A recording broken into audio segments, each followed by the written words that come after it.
There is much going on at corporate America moving out of China, and there has been for 2 years. Vietnam, India, Cambodia, all kinds of supply chain moves from every sector going on. This war isn't going to affect earnings the way people think. It's going to take a lot longer, and you're not going to have the impact on it immediately. We're going to have some really interesting compression in PE. And I think it is a buying opportunity. Not today. The rhetoric's going to get worse. And in a way, it's important that you get this kind of... Well, what's the buying opportunity then? Buying not today, when? Let me give you an example. How much worse do you think it's going to get? I want to go back to 5% weighting in IBB. I've been out of it. That sector's getting crushed. Healthcare, biotech. Okay, great. So today, I put on 1%. I bought a little bit because I don't know how far it's going to go. Tomorrow, if it gets crushed again, I'll buy a little bit more.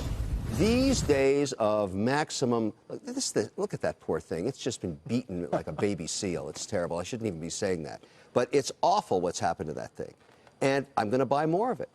That's the point. Because this sector is not going to be affected by China. Practically none of these names are affected by China. Yeah, unless the whole market gets beaten up more badly than it looks today and last week, which was already the worst week of the year. We need to go to the wall with the Chinese guys. For 35 years, no one has ever taken them on. We got this president, whether you like him or you don't. His administration is going to the wall.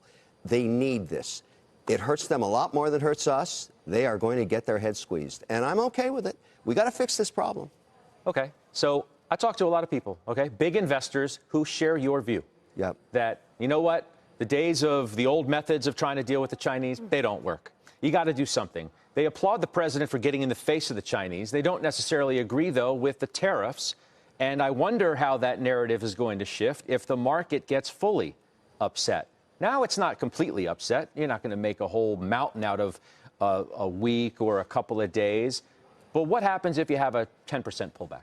Then what? Well, you know, Scott, we saw that in the fourth quarter of this year. Granted, there were other forces at work, including the Fed, which thankfully is on the sidelines right now. But it felt terrible. But you know what? That's why, look, I'm combining what Joe and Stephanie said. I think this is a buying opportunity. Ground zero is Boeing. I mentioned it on Friday. I haven't pulled the trigger on it. You know why? Because it just keeps going down. This thing may pick up speed. There's a great article on the front page of the Wall Street Journal today about risk parity funds and how they're automatically starting to sell S&P futures and other stocks into the face of this. That will continue for a little while. So what you do is you have your watch list ready to go. I sold Starbucks on Friday. You know that. Gives me some dry powder. What's at the top of the list is Boeing. It's at 340 today. That's a gift. But you know what? Until it stops going down, you have to be tactical, and that's when I'll get in, when it stops going down. Similar names, I like to give names here. Okay, right? Please. You know, bring the names. Kevin, you mentioned the IBB. I'm with you. Here's a specific name in there. Anyone take a look at Regeneron?